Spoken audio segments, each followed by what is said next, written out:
बंगाल में इस बार सियासी पारा सातवें आसमान पर है। क्या ममता बनर्जी अपने गढ़ भवानीपुर में घिर रही हैं? क्या यह नंदीग्राम में फिर से बंगाल की सबसे बड़ी जंग बनने वाली है? और क्या बीजेपी इस बार बंगाल के में इतिहास रचने की स्थिति में है? तो आज इस रिपोर्ट में हम आपको बात करेंगे बंगाल चुनाव 2026 का पूरा गणित, पूरी रणनीति और दोनों सीटों का सबसे सटीक विश्लेषण।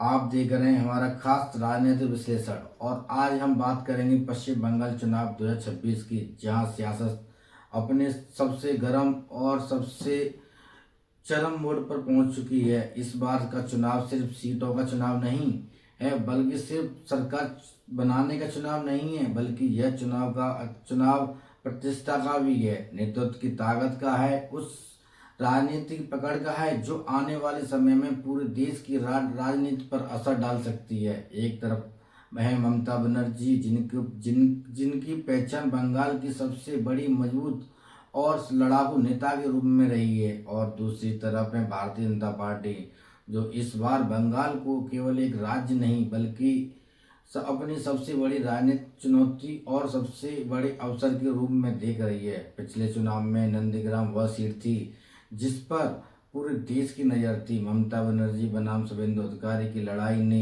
उसे केवल बंगाल की सीट नहीं रहने दिया था, बल्कि वह राजनीतिक का केंद्र बन गई थी। लेकिन इस बार तस्वीर थोड़ी अलग है। इस बार नंदीग्राम के साथ साथ भवानीपुर की भी बहुत बड़ा चुनावी युद्ध क्षेत्र बनकर सामने आया है।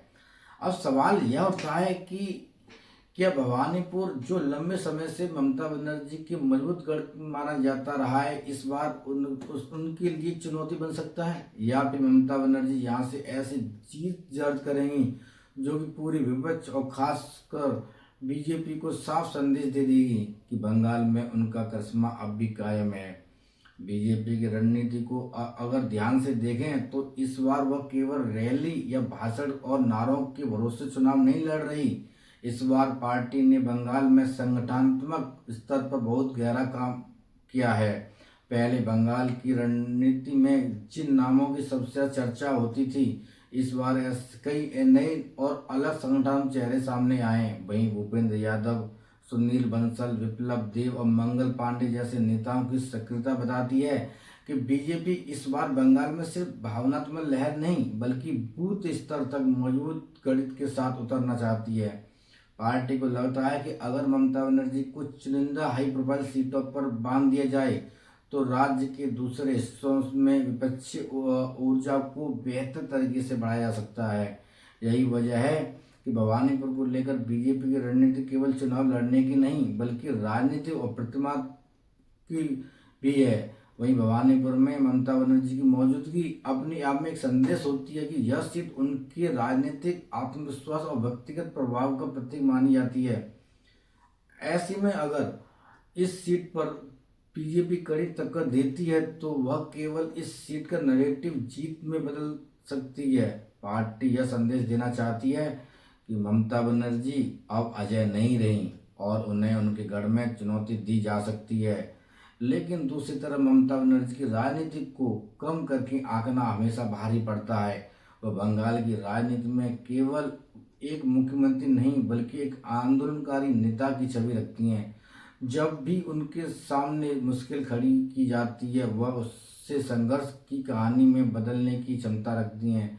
यही यही वजह है कि जब विपक्ष उन्हें घेरने की कोशिश करता है तो ममता बनर्जी उसे अपने समर्थन के आधार को और मजबूत करने के मौके में बदल देती हैं। भवानीपुर में भी यही खेल देखने को मिल सकता है। अगर यह चुनाव बहुत ज़्यादा व्यक्तिगत प्रतिष्ठा की लड़ाई बन गई तो इसका फायदा ममता को भी मिल सकता है, क्योंकि उनकी राजनीतिक ब्रांडिंग ही संघर्ष और प्रतिरोध पर टिकी रही है। अब जरा भवानीपुर की जमीन को समझते हैं। यह सीट एक प्रकार की आम शहरी सीट नहीं है। यहाँ सामाजिक राजनीतिक समीकरण और काफी परदार है। कुछ इलाकों में टीएमसी की पकड़ परंपरागत रूप से मजबूत रही है, जबकि कुछ पॉकेट्स में ऐसे भी हैं जहाँ बीजेपी कुछ वर्षों में अपनी उपस्थिति मजबूत करने में सफल रही है। यही वजह है कि यहाँ जीत का मतलब सिर्फ वोट गिनती नहीं बल्कि शहरी बंगाल की राजनीतिक दिशा का भी संकेत माना जा रहा है। ममता बनर्जी की कोशिश होगी कि यहाँ केवल जीत ही न मिले बल्कि ऐसी जीत का अंतर आए जो पूरे बंगाल में संदेश दे सके कि उनकी पकड़ ढीली नहीं हुई। वहीं बीजेपी चाहेगी कि अगर जीत नहीं मिली तो मुकाबले को इतना कड़ा बना दिया जाए कि राजनीतिक नैरेटिव बदला जाए। अब बात नंदीग्राम की करें तो नंदीग्राम इस बार भी उतना अहम है जितना पहले था, बल्कि शायद उससे भी ज्यादा। कारण साफ है, यह सीट शुभेंदु अधिकारी की राजनीतिक साख से जुड़ी हुई है। नंदीग्राम उनके प्रभाव, संगठन, लोकल नेटवर्क और व्यक्तिगत पकड़ की सबसे बड़ी परीक्षा है। अगर यहाँ बीजेपी मजबूत दिखती है तो संदेश जाएगा कि शुभेंदु अधिकारी अब भी बंगाल में एक पार्टी के सबसे बड़े जमीनी चेहरों में से एक हैं। लेकिन अगर यहाँ मुकाबला उजलता है तो सवाल यह खड़ा होगा कि क्या स्थानीय समीकरण बदल रही हैं, क्या पुराने सहयोगों का असर कम हुआ है, या क्या टीएमसी चुपचाप अपना खोया हुआ आधार वापस पाने में लगी हुई है।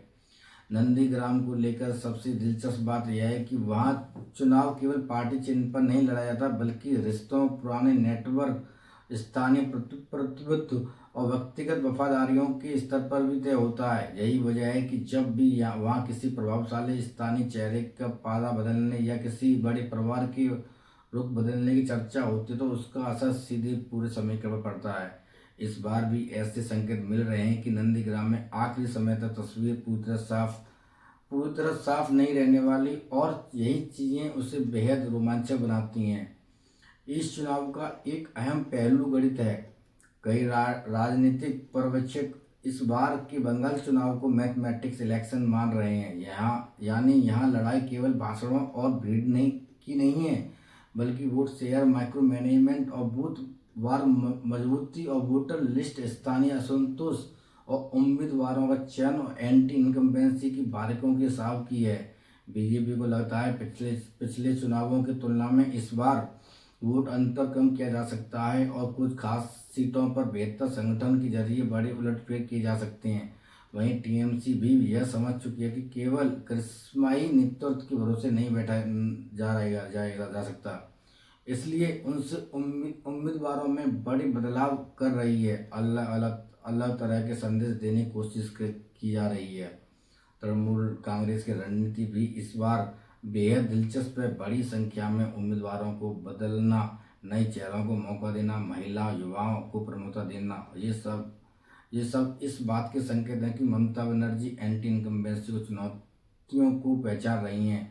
वह यह दिखाना चाहती है कि अगर जनता किसी स्थानीय विधायक या मंत्री से नाराज है तो पार्टी उसे बदलने के पीछे नहीं हटेगी। इससे टीएमसी यह संदेश देना चाहती है कि नाराजगी अगर है भी तो वह सीधे ममता बनर्जी के खिलाफ नहीं बल्कि कुछ स्थानीय चेहरों के खिलाफ हो सकती है, और पार्टी उसे समय रहते ठीक कर रही है।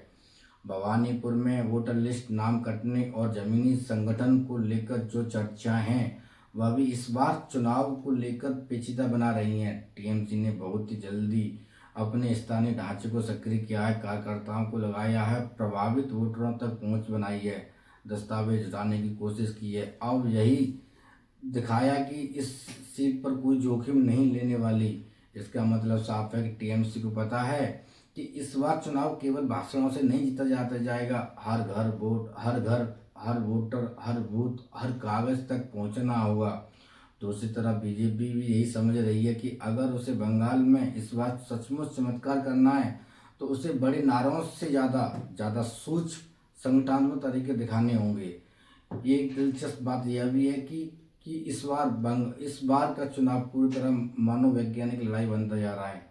बीजेपी के लिए यह चुनाव बंगाल में अपने लंबे संघर्ष को निर्णायक मोड़ देने का मौका है।